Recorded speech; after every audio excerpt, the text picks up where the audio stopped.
ഓം നമോ ഭഗവതേ വാസുദേവായ. ശ്രീമദ് ഭാഗവത പുരാണത്തിൻ്റെ രണ്ടാമത്തെ വീഡിയോയിലേക്ക് ഏവർക്കും സ്വാഗതം. ഒന്നാമത്തെ വീഡിയോയുടെ ആമുഖത്തിൽ ഭാഗവത പുരാണത്തിൻ്റെ സന്ദർഭത്തെപ്പറ്റി വിശദമായി പ്രതിപാദിച്ചിട്ടുണ്ട്. വീണ്ടും ആവർത്തിക്കുന്നില്ല. നൈമിഷിക ക്ഷേത്രത്തിൽ വച്ച് ശൗനകാദി മുനിമാരുടെ ചോദ്യങ്ങൾക്ക് രോമഹർഷണൻ എന്ന സൂതൻ മറുപടി നൽകുന്നതായാണ് ഭാഗവത പുരാണം പുരോഗമിക്കുന്നത്. പണ്ട് പരീക്ഷിത് രാജാവിന് ശ്രീ ശുക മഹർഷി ഭഗവാന്റെ അവതാരങ്ങളെപ്പറ്റി പറഞ്ഞു കൊടുക്കുന്ന സമയത്ത് പരീക്ഷിത്തിൻ്റെ പിതാമഹന്മാരായിരുന്ന പാണ്ഡവരുടെ കാലത്ത് ജീവിച്ചിരുന്ന വിദുരർ എല്ലാ സുഖസൗകര്യങ്ങളും നിറഞ്ഞ സ്വന്തം വീട് ഉപേക്ഷിച്ചിട്ട് വനത്തിലേക്ക് പോവുകയും അവിടെ വച്ച് മൈത്രേയ മഹർഷിയെ കണ്ടുമുട്ടുകയും അദ്ദേഹത്തോട് ഈ പ്രപഞ്ച സൃഷ്ടിയെപ്പറ്റിയുള്ള സംശയങ്ങൾ ചോദിക്കുകയും ചെയ്തു എന്ന് സൂതൻ ശൗനകാദി മുനിമാരോട് പറയുന്നു. ഇത്രയുമാണ് 1 മുതൽ 5 വരെയുള്ള ശ്ലോകങ്ങളിലൂടെ പറയുന്നത്. 6 മുതൽ 16 വരെയുള്ള ശ്ലോകങ്ങളിൽ വിദുരർ സ്വന്തം ഗൃഹം ഉപേക്ഷിച്ചു പോകുവാനുള്ള സാഹചര്യം എന്തായിരുന്നു എന്ന് വിശദീകരിക്കുന്നു. ഈ വീഡിയോയിൽ 6 മുതൽ 9 വരെയുള്ള ശ്ലോകങ്ങളാണ് വിശദീകരിക്കുന്നത്. ബാക്കി അടുത്ത വീഡിയോയിൽ കാണാം.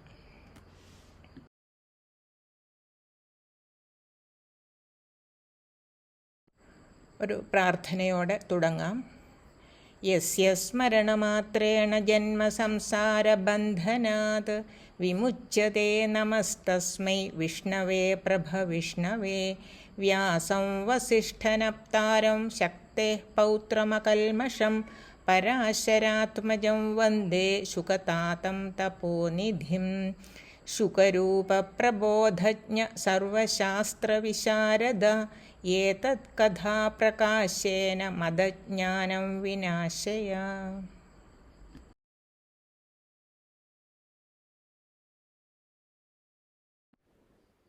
തൃതീയ സ്കന്ധത്തിലെ 6 മുതൽ 45 വരെയുള്ള ശ്ലോകങ്ങളുടെ വൃത്തം ഇന്ദ്രവജ്ര, ഉപേന്ദ്രവജ്ര, ഉപജാതി ഇതിലാണ് വരുന്നത്. ഛന്ദശാസ്ത്രത്തിലേക്കൊന്നും ഞാൻ കടക്കുന്നില്ല.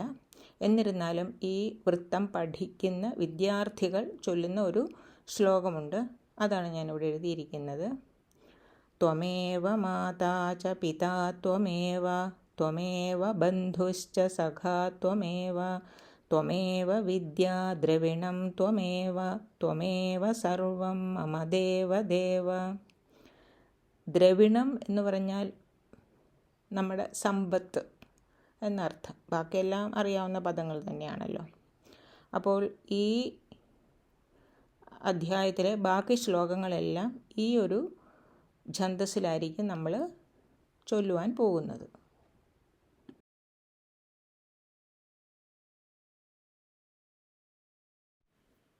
തൃതീയ സ്കന്ധത്തിലെ 1-ാമത്തെ അധ്യായത്തിലെ 6-ാമത്തെ ശ്ലോകം. ശ്രീശുക ഉവാച യദാ തു രാജാ സുസുതാന സാധൂന് പുഷ്ണന്ന ധർമ്മേണ വിനഷ്ടദൃഷ്ടിഃ ഭ്രാതുര്യവിഷ്ഠസ്യ സുതാൻ വിബന്ധൂന് പ്രവേശ്യ ലാക്ഷാഭവനേ ദദാഹ. പദച്ഛേദം.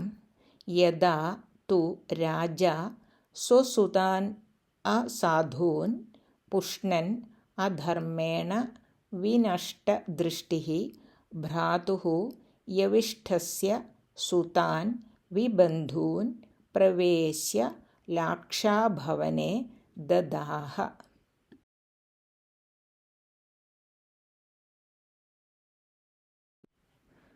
ഓരോ പദങ്ങളുടെയും അർത്ഥം നോക്കിയിട്ട് ക്രിയാപദത്തിനോട് ചോദ്യങ്ങൾ ചോദിച്ച് യോജിപ്പിക്കാം.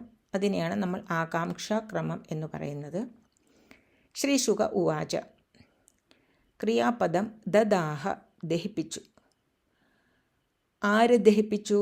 രാജ, ധൃതരാഷ്ട്ര രാജാവ്. എങ്ങനെയുള്ള രാജാവ്? വിനഷ്ടദൃഷ്ടി, കാഴ്ച നഷ്ടപ്പെട്ട രാജാവ്. കാഴ്ച എന്ന് പറഞ്ഞാൽ ഉൾക്കാഴ്ചയും നഷ്ടപ്പെട്ടു, പുറം കാഴ്ചയും നഷ്ടപ്പെട്ട ധൃതരാഷ്ട്ര രാജാവ്. എന്തു ചെയ്തിട്ട് ദഹിപ്പിച്ചു? പ്രവേശ്യ, പ്രവേശിപ്പിച്ചിട്ട്. എവിടെ പ്രവേശിപ്പിച്ചിട്ട്? ലാക്ഷാഭവനെ, അരക്കില്ലത്തിൽ. ആരെ ദഹിപ്പിച്ചു? സുതാൻ, പുത്രന്മാരെ. എങ്ങനെയുള്ള പുത്രന്മാരെ? വിബന്ധൂൻ, ഉറ്റവരില്ലാത്ത. ആരുടെ പുത്രന്മാരെ? യവിഷ്ടസ്യ ഭ്രാതുഹു, ഇളയ സഹോദരൻ്റെ. എന്തു ചെയ്തുകൊണ്ട്? പുഷ്ണൻ, പോഷിപ്പിച്ചുകൊണ്ട്. ആരെ പോഷിപ്പിച്ചുകൊണ്ട്? സ്വപുത്രാൻ, സ്വന്തം പുത്രന്മാരെ. എങ്ങനെയുള്ള സ്വപുത്രാൻ? അസാധൂൻ, ദുർമാർഗികളായ. ഏതിനാൽ പോഷിപ്പിച്ചുകൊണ്ട്? അധർമ്മേണ, അധർമ്മ മാർഗത്തിലൂടെ. അപ്പോൾ ശ്രീ ശുക മഹർഷി പരീക്ഷത്തിനോട് പറയുകയാണ്, ഇങ്ങനെ ഒരു സംഭവം നടന്നു. അപ്പോൾ അത് കഴിഞ്ഞിട്ടാണ് വിദുരർ സ്വന്തം ഗൃഹം ഉപേക്ഷിച്ചിട്ട് വനത്തിലേക്ക് പോയത്. ഇത് മാത്രമല്ല, കുറേ സംഭവങ്ങൾ നടന്നിട്ടുണ്ട്. 6-ാമത്തെ ശ്ലോകം മുതൽ 16-ാമത്തെ ശ്ലോകം വരെ അതുതന്നെയാണ് പറയുന്നത്. യഥാതു, ഈ സംഭവം എപ്പോൾ നടന്നോ അതിൽ പിന്നെ. ഇനി താഴേന്ന് മുകളിലേക്ക് വായിക്കാം, ശ്ലോകത്തിൻ്റെ അർത്ഥമാകും. അധർമ്മ മാർഗത്തിലൂടെ ദുർമാർഗികളായ സ്വന്തം പുത്രന്മാരെ പോഷിപ്പിച്ചുകൊണ്ട് ഇളയ സഹോദരൻ്റെ ഉറ്റവരില്ലാത്ത പുത്രന്മാരെ അരക്കില്ലത്തിൽ പ്രവേശിപ്പിച്ചിട്ട് കാഴ്ച നഷ്ടപ്പെട്ട ധൃതരാഷ്ട്ര രാജാവ് ദഹിപ്പിച്ചു. ഇങ്ങനെയൊരു സംഭവം എപ്പോൾ നടന്നോ അതിൽ പിന്നെ വിദുരർ സ്വന്തം ഗൃഹം ഉപേക്ഷിച്ച് വനത്തിലേക്ക് പോയി.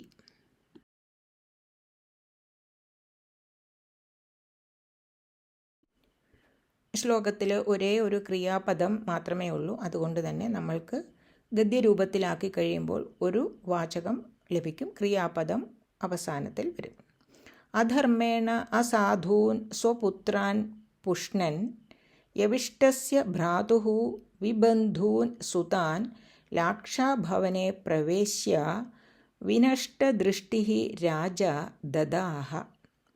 യഥാതു, അധാർമികമായ മാർഗത്തിലൂടെ ദുർമാർഗികളായ സ്വന്തം പുത്രന്മാരെ പോഷിപ്പിച്ചുകൊണ്ട് ഇളയ സഹോദരൻ്റെ ഉറ്റവരില്ലാത്ത പുത്രന്മാരെ അരക്കില്ലത്തിൽ പ്രവേശിപ്പിച്ചിട്ട് കാഴ്ചശക്തി നഷ്ടപ്പെട്ട രാജാവ് ദഹിപ്പിച്ചു.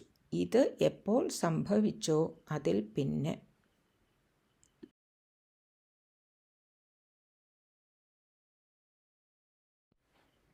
അടുത്ത ശ്ലോകം. ശ്രീശുക ഉവാച.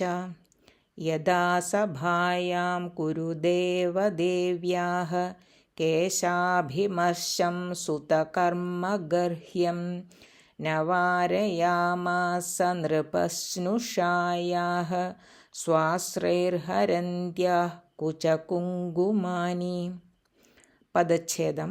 യഥാ സഭായാം കുരുദേവദേവ്യാഃ കേശാഭിമർശം സുതകർമ്മഗർഹ്യം ന വാരയാമാസ നൃപഃ സ്നുഷായാഃ സ്വാശ്രൈഃ ഹരന്ത്യാം കുചകുങ്കുമാനി.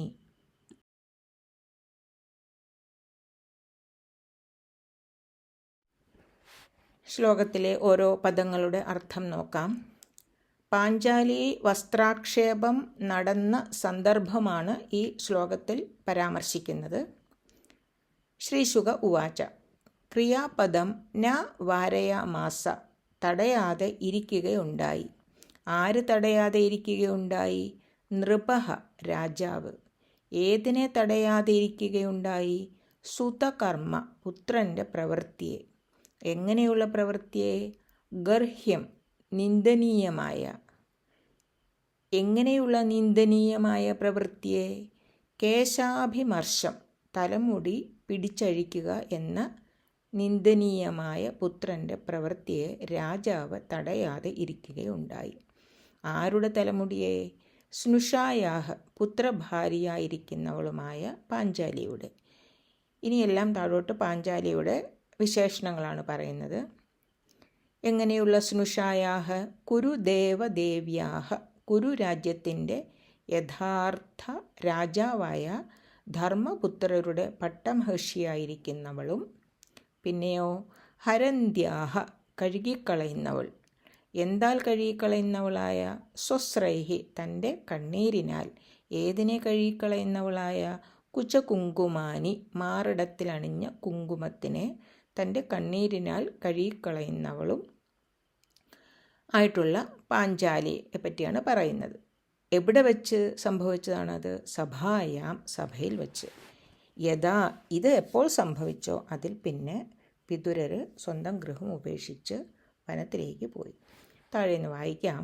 സഭയിൽ വച്ച് മാറിടത്തിലണിഞ്ഞ കുങ്കുമത്തിനെ തൻ്റെ കണ്ണീരിനാൽ കഴുകിക്കളയുന്നവളും കുരുരാജ്യത്തിൻ്റെ യഥാർത്ഥ രാജാവായ ധർമ്മപുത്രരുടെ പട്ടമഹിഷിയായിരിക്കുന്നവളും പുത്രഭാര്യയായിരിക്കുന്നവളുമായ പാഞ്ചാലിയുടെ തലമുടി പിടിച്ചഴിക്കുക എന്ന നിന്ദനീയമായ പുത്രൻ്റെ പ്രവൃത്തിയെ ധൃതരാഷ്ട്ര രാജാവ് തടയാതെ ഇരിക്കുകയുണ്ടായി.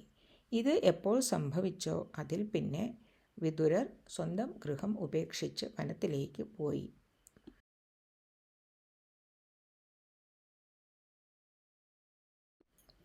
അന്വയഃ. ശ്ലോകത്തിൽ ഒരു ക്രിയാപദമേ ഉള്ളൂ, അതുകൊണ്ട് തന്നെ നമ്മൾക്ക് ഒരു വാചകമേ ലഭിക്കുകയുള്ളൂ. ക്രിയാപദം അവസാനമായിട്ട് വരും. സഭായാം കുചകുങ്കുമാനി സ്വസ്രൈഃ ഹരന്ത്യാഃ കുരുദേവദേവ്യാഃ സ്നുഷായാഃ ഗർഹ്യം കേശാഭിമർശം സുതകർമ്മ നൃപഃ ന വാരയാമാസ യഥാ.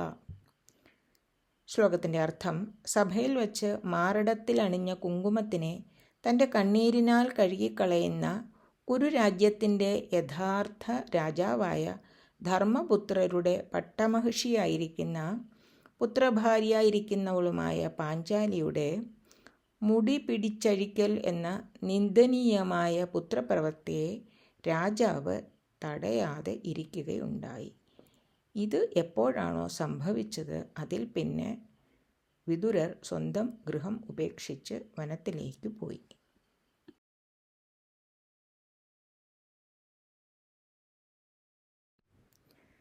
എട്ടാമത്തെ ശ്ലോകം. ശ്രീശുക ഉവാച ദ്യൂതേ ത്വധർമ്മേണ ജിതസ്യ സാധോഃ സത്യാവലംബസ്യ വനാഗതസ്യ നയാചതോദാത് സമയേന ദായം തമോജുഷാണോ യദജാതശത്രോഃ. പദച്ഛേദം.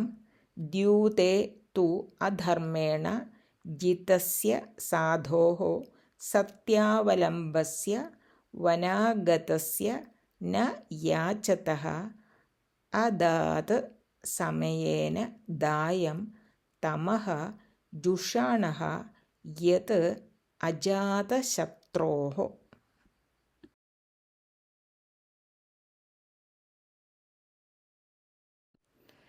ഈ ശ്ലോകത്തിൻ്റെ സന്ദർഭം കള്ളച്ചൂതുകളിയിലൂടെ പരാജയപ്പെട്ട പാണ്ഡവന്മാർ വനവാസവും പിന്നീട് അജ്ഞാതവാസവും എല്ലാം കഴിഞ്ഞ് തിരികെ വന്ന് അവർക്ക് അവകാശപ്പെട്ട ഭൂമി ചോദിക്കുമ്പോൾ ധൃതരാഷ്ട്ര രാജാവ് അത് നൽകിയില്ല. അതാണ് സന്ദർഭം.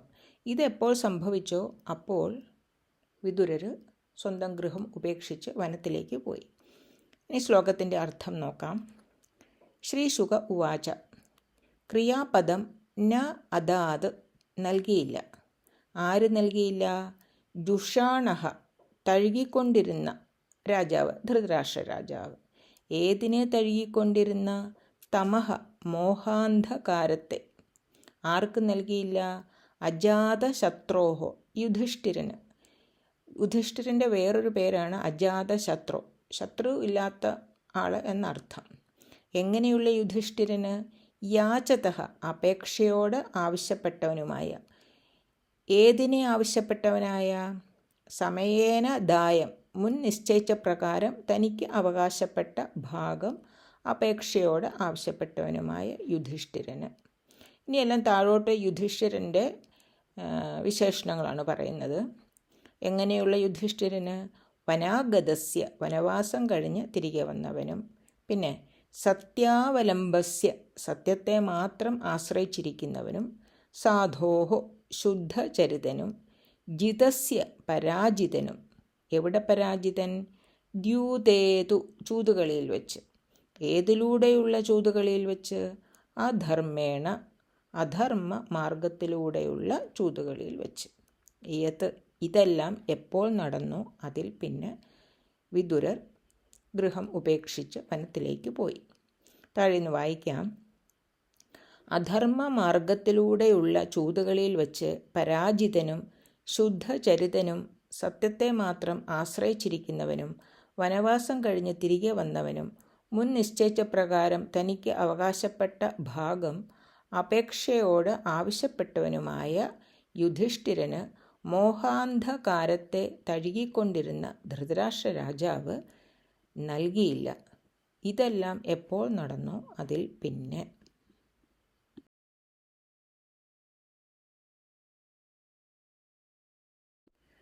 അന്വയഃ അധർമ്മേണ ദ്യൂതേ തു ജിതസ്യ സാധോഃ സത്യാവലംബസ്യ വനാഗതസ്യ സമയേന ദായം യാചതഃ അജാതശത്രോഃ തമഃ ജുഷാണഃ രാജ ന അദാത് യത്. ശ്ലോകത്തിൻ്റെ അർത്ഥം: അധാർമികമായ ചൂതുകളിയിൽ പരാജിതനും ശുദ്ധചരിതനും സത്യത്തെ മാത്രം ആശ്രയിച്ചിരിക്കുന്നവനും വനവാസം പൂർത്തീകരിച്ചു വന്നവനും മുൻ നിശ്ചയിച്ച പ്രകാരം തനിക്കുള്ള ഭാഗം അപേക്ഷയോട് ആവശ്യപ്പെട്ടവനുമായ യുധിഷ്ഠിരന് മോഹാന്ധകാരത്തെ തഴുകിക്കൊണ്ടിരുന്ന ധൃതരാഷ്ട്രർ നൽകിയില്ല. ഇത് എപ്പോൾ സംഭവിച്ചോ അതിൽ പിന്നെ.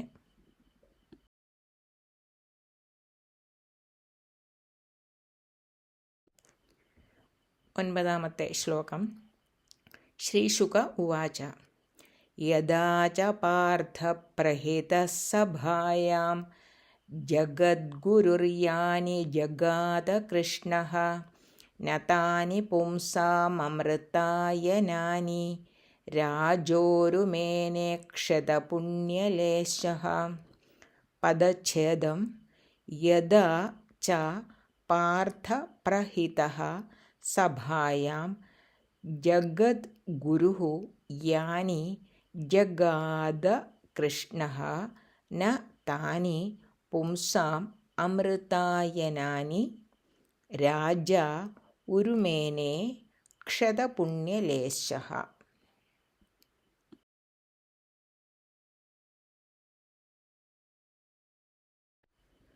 ശ്ലോകത്തിൻ്റെ അർത്ഥം നോക്കാം.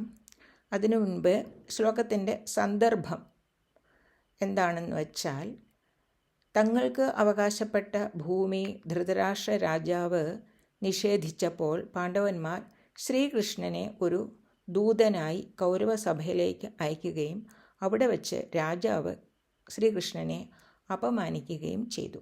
അതാണ് സന്ദർഭം. ശ്രീശുക ഉവാച. ശ്ലോകത്തിലെ ക്രിയാപദങ്ങൾ ജഗാദ മേനെ. ജഗാദ എന്നാൽ പറഞ്ഞു. ഇവിടെ 2 ക്രിയാപദം ഉണ്ട്. അതുകൊണ്ട് തന്നെ നമുക്ക് 2 വാചകങ്ങൾ ലഭിക്കും. ആ 2 വാചകങ്ങളെയും കൂടെ യോജിപ്പിക്കണം. അതിനാലാണ് നമ്മൾ ജഗാദ എന്നത് പറഞ്ഞുവോ എന്നെടുത്തിരിക്കുന്നത്. ആര് പറഞ്ഞു? കൃഷ്ണ, ശ്രീകൃഷ്ണൻ. എങ്ങനെയുള്ള ശ്രീകൃഷ്ണൻ? ജഗത് ഗുരുഹു, ലോകാചാര്യനായിരിക്കുന്ന. പിന്നെ എങ്ങനെയുള്ള ശ്രീകൃഷ്ണൻ? പാർത്ഥ പ്രഹിത, കുന്തിപുത്രന്മാരാൽ പ്രേഷിതനായ. ശ്രീകൃഷ്ണനെ അയച്ചത് കുന്തിപുത്രന്മാരാണല്ലോ, അവരാൽ അയക്കപ്പെട്ടതായിട്ടുള്ള ശ്രീകൃഷ്ണൻ. എന്തു പറഞ്ഞു? യാനി വചനാനി, യാതൊരു വചനങ്ങളെ. എവിടെ വച്ചു പറഞ്ഞു? സഭായാം, രാജസദസ്സിൽ വച്ച്. അപ്പോൾ രാജസദസ്സിൽ വച്ച് യാതൊരു വചനങ്ങളെ കുന്തിപുത്രന്മാരാൽ പ്രേഷിതനായ ലോകാചാര്യനായിരിക്കുന്ന ശ്രീകൃഷ്ണൻ പറഞ്ഞുവോ? ഇനി അടുത്ത വാചകം നോക്കാം. ന ഉരുമേനെ. ന ഉരുമേനെ. മേനെയാണ് ക്രിയാപദം. മറ്റേ 2 പദങ്ങൾ അവ്യയങ്ങളാണ്. ബഹുമാനിച്ചില്ല. ആര് ബഹുമാനിച്ചില്ല? രാജ, ധൃതരാഷ്ട്ര രാജാവ്. എങ്ങനെയുള്ള രാജാവ്? ക്ഷതപുണ്യലേശ, അല്പപുണ്യം പോലും നശിച്ചു പോയിരിക്കുന്ന, എന്ന് വെച്ചാൽ ഒട്ടും പുണ്യമില്ല, എല്ലാ പുണ്യങ്ങളും നശിച്ചു പോയിരിക്കുന്നു. ഏതിനെ ബഹുമാനിച്ചില്ല? താനി വചനാനി, ആ വചനങ്ങളെ. ശ്രീകൃഷ്ണൻ ആ സഭയിൽ വെച്ച് എന്തു വചനങ്ങളാണോ പറഞ്ഞത് ആ വചനങ്ങളെ ധൃതരാഷ്ട്ര രാജാവ് ബഹുമാനിച്ചില്ല. എങ്ങനെയുള്ള വചനങ്ങളെ? അമൃതായനാനി, അമൃത് ചൊരിയും പ്രകാരമുള്ള വചനങ്ങളെ. ആർക്ക് അമൃത് ചൊരിയുന്ന? പുംസാം, മനുഷ്യർക്കെല്ലാം. അപ്പോൾ താഴെ നിന്ന് വായിക്കാം. രാജസദസ്സിൽ വച്ച് യാതൊരു വചനങ്ങളെ കുന്തിപുത്രന്മാരാൽ പ്രേഷിതനായ ലോകാചാര്യനായിരിക്കുന്ന ശ്രീകൃഷ്ണൻ പറഞ്ഞുവോ, മനുഷ്യർക്കെല്ലാം അമൃത ചൊരിയും പ്രകാരമുള്ള ആ വചനങ്ങളെ അല്പപുണ്യം പോലും നശിച്ചു പോയിരിക്കുന്ന ധൃതരാഷ്ട്ര രാജാവ് ബഹുമാനിച്ചില്ല. യഥാച ഇതെപ്പോഴുണ്ടായോ അതിൽ പിന്നെ.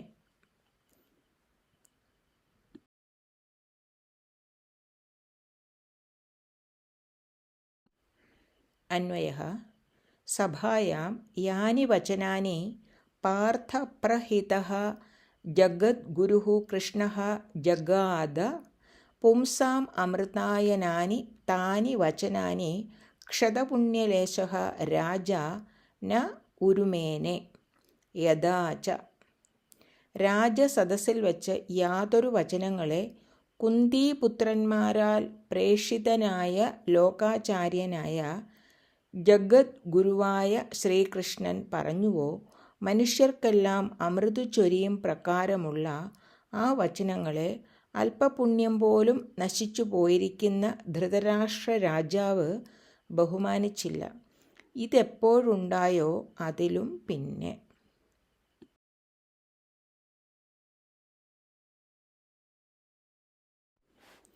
പ്രാർത്ഥന. വനമാലി ഗദീ ശാർംഗീ ശംഖീ ചക്രീ ച നന്ദകീ ശ്രീമന്നാരായണോ വിഷ്ണുർവാസുദേവോഭിരക്ഷതു. രോഗാർത്തോ മുച്യത്തെ രോഗാത് ബദ്ധോ മുച്യേത ബന്ധനാത്. ഭയാന്മുച്യേത ഭീതസ്തു മുച്യേതാപന്ന ആപദഃ.